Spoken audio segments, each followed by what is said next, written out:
Good evening everyone, welcome to my channel concept classes by Pawan Yadav. आज हम बात करने जा रहे हैं 8th क्लास कक्षा 8 के विषय गणित का पहला पार्ट जिसका नाम है परिमेय संख्याएं। आज हम यूपी बोर्ड की बात करेंगे क्योंकि सीबीएसई बोर्ड का ऑलरेडी वीडियो अपलोड हो चुका है, 8th का, 9th का, 10th का, 11th का और 12th का भी। चलिए आज हम यूपी बोर्ड से स्टार्ट करते हैं जिसकी पहली प्रश्नावली है। चलिए पहला प्रश्न देखते हैं पहले इसका। उचित गुणधर्मों के उपयोग से निम्न का मान ज्ञात कीजिए। जैसा कि हमारे चैप्टर का नाम है परिमेय संख्याएं। परिमेय संख्याएं क्या होती हैं? परिमेय संख्याएं होती हैं जिसको हम अंश बटे हर के रूप में लिख सकते हैं। ये सारी इसी तरीके से तो लिखी हुई हैं, इसीलिए इसका नाम है परिमेय संख्याएं, क्योंकि इसमें परिमेय संख्याओं का ही जोड़ना, घटाना, गुणा करना, इन्हीं सब चीज़ों पर आधारित प्रश्न है।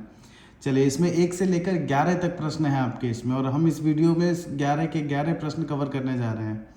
चलिए बात करते हैं। सबसे पहले कुछ चीज़ें हम जान लेते हैं कि हमें शुरू कहाँ से करना है। जैसे कि ये लिखा हुआ है, तो सबसे पहले तो आप इसको देखिए कि यहाँ पे ये गुणा का चिन्ह है, यहाँ पे धन का, यहाँ पे ऋण का, यहाँ पे गुणा का। अब जैसे कि इस तरीके से लिखा हुआ है 2 + x और लिखा है 2 × x। वैसे तो एक अंतर है इसमें कि ये धन है, ये गुणा में है, लेकिन एक बहुत बड़ा अंतर क्या है कि यहाँ पे ये 2 पद हैं। धन से पद अलग अलग होता है और माइनस से भी, लेकिन मल्टीप्लाई में मतलब गुणा में पद एक ही रहता है, ये एक पद है। तो यहाँ पे इस सवाल में आपके पद कितने हैं? एक पद ये है क्योंकि ये मल्टीप्लाई में है, गुणा में है। एक ये अलग हो गया यहाँ से, ये भी अलग हो गया क्योंकि माइनस का साइन लग गया, और ये भी आपका एक ही है। जो चीज़ें काटी जाती हैं अंश और हर में, ये तो आपको पता ही होगा कि 2/2 है, इसको इससे काट दो, ये आपने किया ही होगा अक्सर। लेकिन काटने के लिए भी हमेशा हमें गुणा में ही चाहिए चीज़ें। जैसे कि मान लीजिए ऐसे लिखा हुआ है 2 × 3/2, हम 2 से 2 काट देंगे क्योंकि गुणा में है। लेकिन अगर इसी तरीके से 2 + 3/2, तो ये 2 से 2 हम नहीं काट पाएंगे। चलिए इसका हमने यहाँ पे यूज इसीलिए बताया, हो सकता है आपको पहले से भी आता हो, लेकिन चलिए बात करते हैं हम यहाँ पे कि ये गुणा में है। तो यहाँ पे तो ये अंश और हर का 3 से 3 कैंसिल हो जाएगा। ये 5 से 5 नहीं काट सकते आप क्योंकि ये प्लस में है, ये अलग है, ये अलग है। आ जाइए, ये माइनस में है, इसको छोड़ दें, ये गुणा में है। 3 एकम 3, 3 दूनी 6। और गुणा कैसे करते हैं परिमेय संख्याओं का? इसका गुणा करने के लिए आपको सीधा अंश का अंश में गुणा होता है, हर का हर में होता है। जबकि अगर हम इसका प्लस करें, माइनस करें, तो हमें पहले हर का लासा लेके, एलसीएम लेके, उसके बाद हल करना पड़ता है। चलिए वो भी इसमें आएगा, अभी जिक्र करते हैं उसका। ये हमने काट दिया, अब इधर 2 इधर 1, तो 2 का अंश में सीधा 2 एकम 2, माइनस है तो माइनस आ जाएगा, 5 एकम 5, प्लस ये पूरा ही लिख लें आप, माइनस 1 का 1 में करेंगे 1 आएगा, और 5 का 2 में करेंगे 10। अब ये प्लस और माइनस में बचा है तो हमें इसका लासा लेके, एलसीएम लेके हल करना पड़ेगा। 5, 2 और 10, तीनों का एलसीएम ले लो। तीनों का एलसीएम मतलब लासा 10 आएगा। चलिए अब इसको हल करते हैं। 5 दूनी 10, 2 बार में जाएगा, 2 का 2 में गुणा करेंगे, 4 आएगा, माइनस का क्योंकि माइनस लगा हुआ है, प्लस का 2 का 5 में करेंगे, 5 बार जाएगा, 5 का 5 में करेंगे 25, माइनस 10 का 10 में एक ही बार में जाएगा, 1 का 1 में करेंगे 1 ही आएगा। चलिए यहाँ पे कुछ कैलकुलेशन और भी देख लेते हैं। जब भी आपके पास केवल माइनस और प्लस में संख्याएं हों, जैसे मैंने बोल दिया -2 -5, आपको ये तो पता है कि माइनस माइनस प्लस होता है, लेकिन उसकी 2 कंडीशंस होती हैं, 2 अवस्थाएं होती हैं। जैसे कि यहाँ पे 2 तरीके से लिखा है, एक बार माइनस माइनस है तो गुणा का चिन्ह नहीं है, एक बार गुणा का चिन्ह भी है। तो माइनस माइनस प्लस तो दोनों कंडीशन में होता है, लेकिन एक जगह चिन्ह भी लगता है। जैसे कि बात करें हम यहाँ पे -2 -5, तो ये आपका जुड़ तो जाएगा, लेकिन साइन चिन्ह जो रहेगा वो माइनस का ही रहेगा। -2 -5 -7। लेकिन अगर यही मल्टीप्लाई में, गुणा में चीज़ें हैं, तो 5 का 2 में गुणा 10 का आएगा, और माइनस माइनस प्लस भी हो जाएगा। जब माइनस के चिन्ह 2 बार हो जाते हैं तो वो प्लस कर देता है। अच्छा, इसके अलावा एक तीसरी चीज़ और भी याद रखिए कि अगर 2 चीज़ें आपकी हैं, -2 प्लस का 5, और एक माइनस की है, एक प्लस की है, तो हमेशा माइनस किया जाता है। इसको आप बहुत इंपॉर्टेंट तरीके से देखिए, पूरा दिमाग लगा के, इसलिए क्योंकि ये बहुत इंपॉर्टेंट चीज़ है। जब एक चीज़ माइनस की हो, एक प्लस का हो, क्लियर है ना, तो हमेशा माइनस ही किया जाएगा। 5 में से 2 3 ही जाएंगे, 3 ही बचेगा। लेकिन चिन्ह किसका बचेगा? जो बड़ा होगा, और बड़ा इसमें कौन है? प्लस वाला, तो प्लस बचेगा। अगर यहीं पे ऐसा होता कि 2 -5, तब भी 3 ही बचता है, क्योंकि एक प्लस का एक माइनस का, लेकिन तब चिन्ह बड़ा है माइनस का, तो माइनस बचता। आ जाइए, इसका जिक्र क्यों किया, क्योंकि यहाँ पे देखिए -4 -1 दोनों माइनस के हैं, गुणा का साइन नहीं है तो आएगा तो -5, लेकिन चिन्ह माइनस का ही लगेगा, +25/10। अब एक माइनस का है एक प्लस का है तो हमेशा माइनस ही किया जाएगा और साइन बचेगा जो ज़्यादा होगा और प्लस का ज़्यादा है तो 20/10, 10 से 2 बार में कट जाएगा, उत्तर आ गया आपका 2। क्लियर है ना। इसका सेकंड पार्ट भी है, दूसरा देखिए इसका। पहले तो देख लीजिए गुणा में जो चीज़ें हैं वो अगर कट रही है उसमें से कुछ भी, ये चीज़ें हैं। 2 से 7 बार में 14 कट रहा है, 3 से 2 बार में 6 कट रहा है, इसमें कुछ भी नहीं कटेगा। चलिए पहले गुणा करके लिख लेते हैं। 3 का 2 में करेंगे -6, 7 का 5 में करेंगे 35, माइनस 1 का 1 में करेंगे 1, 2 दूनी 4, 1 का 1 में करेंगे 1 और 7 पंचे 35। अब इसका लासा ले लेंगे, एलसीएम ले लेंगे तो 35 4 35 का लासा आएगा 140। ये आप लेके देख लेना। चलिए 35 का हम इसमें 140 में पहाड़ा पढ़ेंगे तो 35 का पहाड़ा तो हमें आता नहीं है, 35 का टेबल तो आता नहीं है हमें, तो हम जिसका टेबल नहीं आता उसका इसमें डिवाइड भाग दे दो, उत्तर आएगा 4। तो इसका मतलब ये 4 बार में ही जाएगा। तो 4 का 6 में गुणा करेंगे, -24 माइनस 4 का 140 में 4 का पढ़ा भी हमें 10 तक ही आता है, आगे 11-12 तक आता होगा, लेकिन अब इतना तो नहीं आता 140 तक पढ़ लें, तो हम इसका 4 का भाग दे देंगे 140 में, उत्तर आएगा 35। इसका मतलब 35 बार में जाएगा तो 35 एकम 35 प्लस का 35 का 140 में यहाँ चेक किया था अभी 4 बार, 4 एकम 4। ये माइनस माइनस दोनों है तो जुड़ जाएगा, लेकिन चिन्ह माइनस का ही रहेगा तो ये आ जाएगा आपका 5 4 9 3 2 5, माइनस का 59 प्लस का 4/140। एक माइनस का एक प्लस का, समझ रहे हैं ना, इन चीज़ों का हर जगह यूज़ है। एक माइनस का एक प्लस का हमेशा माइनस होगा, लेकिन साइन बचेगा जो ज़्यादा होगा और ज़्यादा माइनस का है बटे 140। उत्तर तो आ गया आपका, लेकिन यहाँ पे अभी ये कट भी रहा है तो हम काट देंगे इसको। अच्छा, काटते भी किस नंबर से हैं, एक ऐसी संख्या से काटते हैं जिसका अंश और हर दोनों में भाग चला जाए। अब 2 से 140 में तो चला जाएगा, 55 में नहीं जाएगा, 3 से दोनों में ही नहीं जाएगा, 4 से इसमें चला जाएगा लेकिन 55 में नहीं जाएगा। 5 एक ऐसी संख्या है जिसका दोनों में भाग चला जाएगा तो 5 से ही काटेंगे। 5 एकम 5, 5 एकम 5, 5 दूनी 10, 4 बचा, 5 अट्ठे 40, तो उत्तर आपका आ गया माइनस का 11/28। क्लियर है ना। चलिए अब हम बात करते हैं इसके दूसरे प्रश्न की। दूसरा प्रश्न लिखा है निम्नलिखित में से प्रत्येक के योज्य प्रतिलोम लिखो। चलिए देखिए, निम्नलिखित में से प्रत्येक के योज्य प्रतिलोम, प्रतिलोम बोलते हैं उल्टे को, ठीक है ना, इन्वर्स जिसको अंग्रेजी में बोलते हैं। चलिए योज्य प्रतिलोम होता क्या है। योज्य प्रतिलोम किसी भी संख्या का वह मान होता है जिसे उसमें जोड़ देने पर, योज्य का मतलब होता है योग मतलब धन, जिसे उसमें अगर हम जोड़ दें तो उसका आंसर, उसका मान 0 आ जाए, 0 आ जाए। जैसे x और -x, इसका 0 आएगा आंसर। अब मैं कहूँ x में हमने क्या जोड़ा कि 0 आ गया, -x, तो x का योज्य प्रतिलोम -x है। और अगर मैं -x के लिए बात कर दूँ, -x में हमने क्या जोड़ दिया, x, तो इसका योज्य प्रतिलोम ये है। मतलब अगर आप सीधा सीधा देख पाएँ तो हमें केवल चिन्ह बदलने की ज़रूरत होती है। क्यों? क्योंकि जब विपरीत चिन्ह आपको सेम संख्या के मिलते हैं तभी तो 0 होता है। तो -5 का योज्य प्रतिलोम 5 है और 5 का योज्य प्रतिलोम -5 है। तो योज्य प्रतिलोम निकालने के लिए केवल आपको चिन्ह बदलना पड़ता है। लेकिन अगर कोई आपसे पूछ देता है योज्य प्रतिलोम क्या है, तो ये वह संख्या होती है जिसे उसमें जोड़ने पर उसका मान 0 आ जाए, और वो तभी संभव है जब उसका विपरीत चिन्ह लगाएंगे आप। तो इसमें आपको केवल चिन्ह बदलना होता है। 2/8 का कितना हो जाएगा योज्य प्रतिलोम, -2/8, -5/9 का 5/9, समझ रहे हैं ना। अब ये लिखा है -6/-5, ये माइनस जो दोनों जगह है, अंश में भी है हर में भी है, ये केवल आपको भ्रमित करने के लिए लगाया गया है। मतलब क्योंकि ये माइनस से माइनस कट जाएगा, वैसे कटता है, हम बोलने के लिए बोल दें, लेकिन हम इसको ऐसे चिन्ह लगा के नहीं काटते हैं कि ऐसे, क्योंकि ये केवल हटाया जाता है, समझ रहे हैं ना।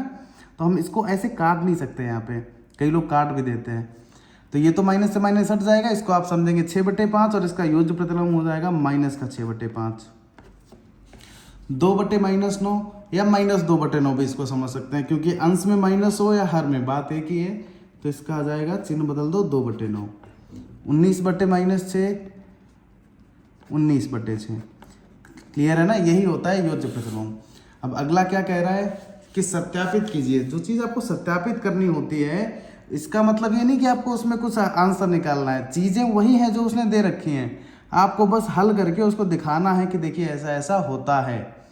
चलिए, इसने कहा कि minus into minus x, into मतलब गुणा, बराबर एक्स। ये तो आपको भी पता है कि माइनस माइनस प्लस हो जाता है, एक्स आएगा।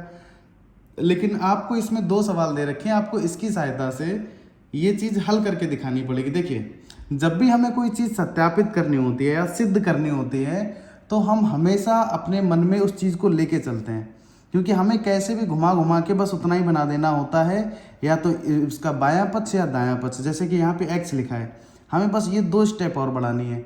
चलिए, कैसे बढ़ेगा, इसको शुरू करते हैं हम सीधा। हम इसको पहले x से माइनस एक्स कैसे बनाएंगे, माइनस का गुणा कर देंगे। तो माइनस का गुणा हम दोनों तरफ कर देंगे, दोनों तरफ ही करेंगे ताकि हमारा जो समीकरण है वो बैलेंस बना रहे। तो माइनस एक्स बराबर माइनस का 11/15, माइनस से माइनस हट जाएगा, जो था वही बचा। यहाँ तक तो हम आ गए। अब हमें एक माइनस और चाहिए, तो एक बार फिर से माइनस का गुणा कर दें। माइनस इंटू माइनस एक्स बराबर minus into minus 11/15, minus into minus x बराबर माइनस माइनस प्लस हो जाएगा 11/15। और यहाँ से ज़रा आप देखिए, ये 11/15 किसका मान था, x का, तो इसकी जगह पे हम लिख सकते हैं x, और यही हमें सत्यापित करना था, तो हम लास्ट में लिख देंगे सत्यापित हुआ। समझ रहे ना। सेम इसी तरीके से इसको करना है कि x है, हमें पहले माइनस एक्स बना लेना है। तो माइनस एक्स कब बनेगा, जब माइनस तो ऑलरेडी है यहाँ पे, हमने माइनस का गुणा कर दिया। अब देखिए, ये माइनस माइनस प्लस हो गया 13/17। अब हमें एक बार और माइनस चाहिए, एक बार फिर से माइनस का गुणा कर दो। माइनस एक्स बराबर माइनस का 13/17, तो माइनस गुणा माइनस एक्स बराबर, अब माइनस 13/17 किसकी मान वैल्यू थे, किसका मान था, एक्स का। इसकी जगह पे लिख सकते हैं एक्स। यही हमें सिद्ध करना था कि माइनस इंटू माइनस एक्स बराबर एक्स।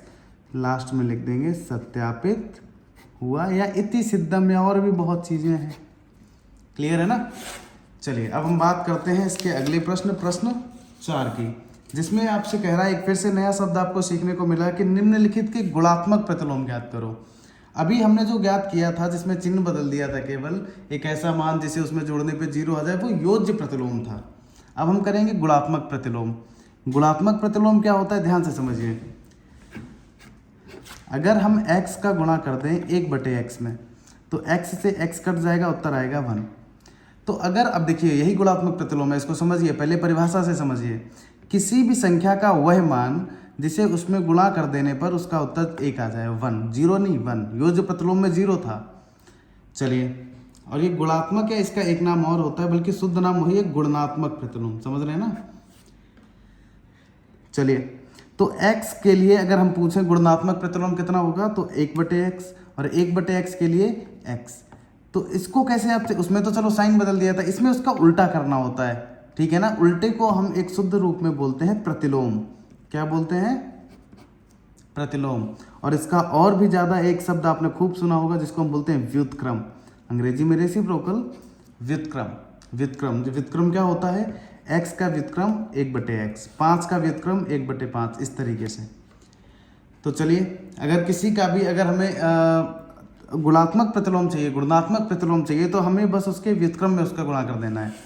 चिन्ह से इसमें कोई लेना देना नहीं होता। अगर -13 है, तो इसका गुणात्मक प्रतिलोम कितना हो जाएगा, इसका आप व्युत्क्रम लिख दें, माइनस का 1/13, क्योंकि जैसे इसका इसमें गुणा करोगे 13 से 13 कट जाएगा, माइनस माइनस प्लस, एक ही आंसर आ जाएगा। आंसर 1 आना चाहिए प्लस का।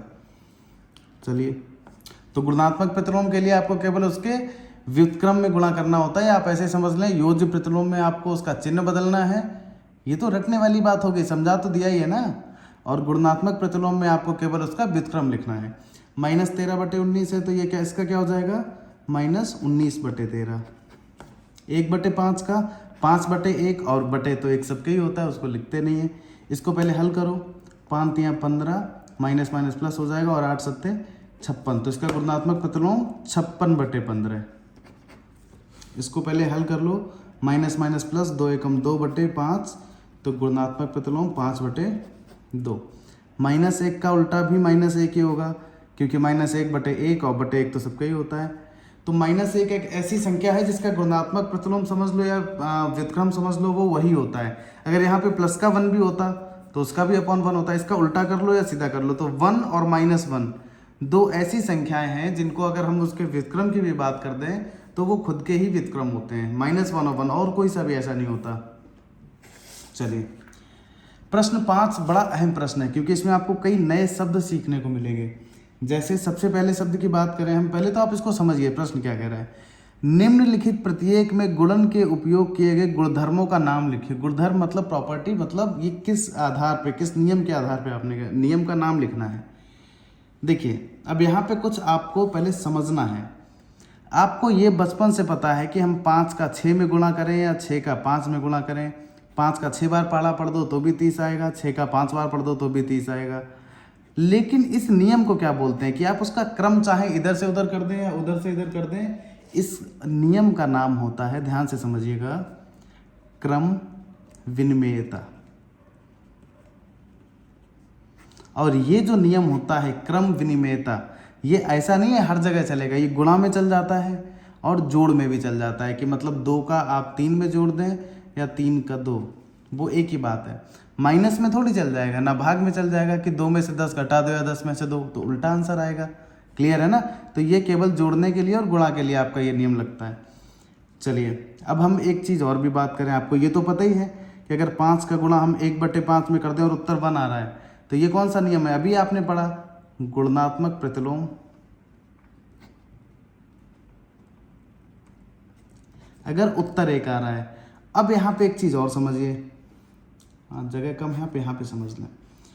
अगर बात करें हम 5 का गुणा 1 में कर दें, 5 एकम 5, या 1 का गुणा 5 में कर दें, 1 का पहाड़ा उतनी बार पढ़ दो, 1 पंचे 5, उत्तर तो 5 ही रहेगा। किसी का हम गुणा 1 में कर दें या 1 का गुणा उसी में कर दें, उत्तर वही रहता है। तो 1 का गुणा जब होता है किसी भी चीज़ में या 1 का उसी में, तो इस नियम का क्या नाम होता है? देखिए ध्यान से समझिए, इसको बोलते हैं हम गुणात्मक तत्समक। क्या बोलते हैं? गुणात्मक तत्समक। देखो गुणात्मक प्रतिलोम और तत्समक में थोड़ा सा अंतर है। इसमें हम व्युत्क्रम में गुणा करते हैं, प्रतिलोम में मतलब प्रतिलोम मतलब व्युत्क्रम, और उत्तर 1 आता है। इसमें 1 में गुणा करते हैं, उत्तर वही आता है। ठीक है ना? चलिए अब पहले यही 3 सवाल आप देख लीजिए। आप के इसमें 3 ही दिए गए हैं, बस नाम लिखना है, इसको हल नहीं करना है। नाम लिखिए, केवल ये कह रहा है। तो 4/5 का 1 में गुणा कर दे या 1 का 4/5 में माइनस का, उत्तर तो वही आना है, सेम यही वाला नियम। तो ये इस गुणधर्म का क्या नाम है? गुणात्मक तत्समक गुणधर्म। ये आपको याद रखना पड़ेगा, गुणात्मक तत्समक गुणधर्म। क्लियर है ना? अब अगला देखिए, -13/17 का गुणा कर दें -2/7 में, या -2/7 का गुणा कर दें -13/17 में, 5 का 6 में या 6 का 5 में, इसको क्या बोलते हैं? क्रम विनिमेयता है, वही तो है ये। तो आप लिख दीजिए क्रम विनिमेयता गुणधर्म। क्लियर है ना? तीसरा देखिए, माइनस का 19/29 गुणे 19/-19 मतलब सेम 29 से 29 कट जाएगा, -19 से -19, उत्तर आ रहा 1। जब 1 उत्तर आता है आपका, 1 उत्तर आता है, तो वो आपका क्या होता है? गुणात्मक प्रतिलोम। गुणात्मक प्रतिलोम। क्लियर है ना? इस तरीके से आपको नाम लिखने हैं। उससे पहले आपको नाम खुद में याद रखने हैं, क्योंकि हिंदी में ही सही, लेकिन शब्द थोड़ा कठिन है। चलिए प्रश्न 6 की बात कर लेते हैं। 6/13 को 7/16 -7/16 के व्युत्क्रम से गुणा कीजिए। इसका इससे गुणा नहीं करना है, इसके व्युत्क्रम। 6/13 का इसके व्युत्क्रम, इसका व्युत्क्रम, इसको पलट दो, -16/7, कितना आंसर आ जाएगा? 16 × 96 -96, 13 × 7 91/91, आपका यह उत्तर आएगा। क्लियर है ना? अब 7वें में क्या कह रहा है? सेम वही सवाल आपका फिर से, कि कौन सा ऐसा गुणधर्म है, जैसा कि अभी हमने 3 गुणधर्म पढ़े थे, कि जिसकी सहायता से आप इस तरीके से इसको ऐसे लिख सकते हैं, इसका अभिकलन कर सकते हैं, या इसको आप कैलकुलेशन कर सकते हैं, इसका गणना कर सकते हैं। ये क्या कह रहा है? देखिए आपको ये तो पता ही है ना कि बचपन से ही हम बॉड मास जब पढ़ते आए हैं, तो सबसे पहले हम ब्रैकेट को सॉल्व करते हैं। अब अगर हम यहाँ पे ब्रैकेट इसमें लगा, इन दोनों में, यहाँ पे इन दोनों में लगा, देखिए क्या इस पे कोई फर्क पड़ेगा? 3 का 4 में गुणा करेंगे पहले, क्योंकि पहले हम ब्रैकेट को, कोष्टक को हल करते हैं। 4 × 3 = 12, 12 का 2 में करेंगे 24। यहाँ पे देखो पहले 2 का 3 में करेंगे क्योंकि ये है कोष्टक में, 2 3 6 6 चौको 24, कोई फर्क नहीं पड़ा। क्लियर है ना। चाहे हम यहाँ पे अगर तीनों चीज़ें गुणा में ही हैं तो चाहे हम कोष्टक इधर लगाएं या इधर लगाएं, इसको सेम ऐसे ही लिखा गया है कि चाहे 6 का 4/3 में करें फिर इसका आंसर आप फिर इसका गुणा इसमें करें, या 1/3 का 6 में करके फिर जो उत्तर आए उसका इसमें करें, बात एक ही है। तो इसको आप इसके रूप में अभिकलन लिख सकते हैं। ये कौन से गुणधर्म की सहायता से? तो ये जो गुणधर्म होता है, याद रखिए, इसको हम बोलते हैं साहचर्य गुणधर्म। तो आपको 4 से 5 नए गुणधर्म पता चले, आपको बस नाम याद रखने हैं। कौन सा? योज्य प्रतिलोम पहला था जिसमें चिन्ह बदलना होता था, उत्तर आपका 0 आता है। आपका गुणात्मक प्रतिलोम था, व्युत्क्रम में गुणा करना होता है, उत्तर 1 आता है। जब एक में ही गुणा करते हैं या एक का उसमें, वो आपका गुणात्मक तत्समक होता है। क्लियर है ना। ये आपका साहचर्य है। जब हम क्रम इधर उधर करते हैं, चाहे 2 का 3 में गुणा करते हैं या 3 का 2 में, वो आपका क्रम विनिमयता होता है। ये 4-5 शब्द आपको याद रखने हैं। अब आपका प्रश्न 8 क्या कह रहा है? प्रश्न 8 ध्यान से समझिए कि माइनस का 1/8 का गुणात्मक प्रतिलोम ये है क्या, क्यों है या क्यों नहीं है? पहले चेक कर लेते हैं। अगर गुणात्मक प्रतिलोम होता है तो उन दोनों का गुणा करने पर उत्तर 1 आना चाहिए। कर दो गुणा। -1/8 का गुणा करना है 8/9 में। 8 एकम 8 और 1 माइनस का 9/8 गुणे 8/9। 9 से 9 कट गया, 8 से 8 माइनस बचा है, उत्तर आया -1, जो कि 1 नहीं है। और हमें गुणात्मक प्रतिलोम कब होता है हमारा? जब उत्तर 1 आता है, ना कि -1। अतः ये है गुणात्मक प्रतिलोम नहीं है। क्लियर है ना।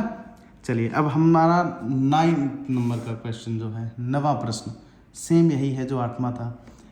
कह रहा है कि क्या 3 सही 1/3 का गुणात्मक प्रतिलोम या गुणात्मक प्रतिलोम 0.3 है, क्यों या क्यों नहीं? गुणा कर दो, अगर उत्तर 1 आ जाता है तो है। ऐसा सीधा देखने से नहीं कर सकते आपकी, ये तो लग नहीं रहा है, क्योंकि लगने से नहीं, शब्दों को दशमलव के रूप में भी लिख सकते हैं। जैसे 2 है, 2 को हम 4/2 भी लिख सकते हैं। क्लियर है ना। 1/2 है, इसको हम 0.5 भी लिख सकते हैं। तो पहले आप उसको हल करके देखें। 3 सही 3/1, 3 3 9 1 10/3, और इसमें 1 अंक के बाद से दशमलव हटेगा तो ये आ जाएगा आपका 3/10। 10 से 10 कट गया, उत्तर आ गया 1 आ गया। तो यही तो है, 1 ही तो चाहिए होता है। अतः यह गुणात्मक प्रतिलोम है। तो 1 था, 1 नहीं है, प्रतिलोम है। क्लियर है ना। चलिए अब हम बात करते हैं हमारे अगले प्रश्न 10 की। कह रहा है लिखिए, क्या लिखना है हमें, ध्यान से समझिए। ऐसी परिमेय संख्या जिसका कोई व्युत्क्रम नहीं है। व्युत्क्रम सबका होता है, 1 का भी व्युत्क्रम होता है, 1 ही होता है, -1 का -1 होता है, 2 का 1/2, 3 का 1/3, सबका होता है। लेकिन केवल एक ऐसी संख्या है जिसका कोई व्युत्क्रम नहीं होता है, और वो होती है आपकी 0। अब क्यों ऐसा होता है, ध्यान से समझिए। क्योंकि अगर 0 है, 0 को हम लिख सकते हैं 0/1, लिख सकते हैं ना। और इसका अगर व्युत्क्रम लिखने बैठोगे 1/0, और बटे में 0 होता ही नहीं है, इसका आंसर होता है अनंत। मतलब बटे में 0 हो ही नहीं सकता, ये चीज़ एग्जिस्ट नहीं करती। तो केवल 0 ऐसा है जिसका व्युत्क्रम नहीं हो सकता, क्योंकि बटे में 0 हो जाएगा। क्लियर है ना। परिमेय संख्याएं लिखनी है आपको जो अपने व्युत्क्रम के समान है। पिछले 10 मिनट से हम लगभग 3 से 4 बार जिक्र कर चुके हैं कि एक तो एक ऐसी संख्या होती है जो अपने व्युत्क्रम के समान है, 1 का उल्टा भी 1, तथा एक होती है -1, -1 का भी उल्टा -1। चलिए, परिमेय संख्या जो अपने ऋणात्मक के समान है, जिसको माइनस लगा दें या प्लस लगा दें एक ही बात है, वो भी 0, क्योंकि 0 लिख दो या -0 लिख दो, बात तो 0 ही है। क्लियर है ना। 1 और -1 अलग अलग है, 2 - 2 अलग अलग है। 0 को आप चाहे 0 लिख दो या -0। चलिए, हमारा 11वां और आखिरी प्रश्न इस प्रश्नावली का, शून्य का व्युत्क्रम। शून्य का व्युत्क्रम क्या होता है? अभी हमने देखा था कि शून्य का व्युत्क्रम नहीं होता है, क्योंकि वो अनंत आ जाता है। शून्य का व्युत्क्रम मतलब 1/0, जो कि होता नहीं है। संख्याएं कौन सी 2 संख्या स्वयं की ही व्युत्क्रम होती हैं? अभी हमने देखा था 1 और -1। क्लियर है ना। -5 का व्युत्क्रम कितना होगा? -1/5, उल्टा कर दो। 1 तो बटे में सबका ही होता है। क्लियर है ना, तो इसका उल्टा कर दो। 1/x का व्युत्क्रम कितना हो जाएगा? x/1, और बटे तो 1 सबका ही होता है, लिखते नहीं है हम। 2 परिमेय संख्याओं का गुणनफल हमेशा परिमेय ही होता है। मतलब क्या है इसका, कि कि अगर 2/3 गुणे 4/5 ये परिमेय संख्या है, तो गुणा कर दो 8/15 ये भी एक परिमेय संख्या है। क्लियर है ना। लास्ट देखो, किसी भी धनात्मक परिमेय संख्या का व्युत्क्रम धनात्मक ही होता है। 5 अगर एक प्लस की संख्या है तो उसका उल्टा कर दो, व्युत्क्रम कर दो 1/5, वो भी धनात्मक ही होगी। क्लियर है ना। पहली प्रश्नावली में आपके 11 प्रश्न थे जो कि हम इसमें हल कर चुके हैं। बहुत बड़ा वीडियो भी नहीं है, 20-25 मिनट का ये वीडियो है। इसको देखिए, हल करिए और प्रश्नावली 1.2 बहुत ही जल्दी आपके इसी चैनल पे यूपी बोर्ड की अपलोड की जाएगी। तो लगातार जुड़े रहिए, चैनल को सब्सक्राइब करिए और वीडियो देखने के लिए बहुत बहुत धन्यवाद।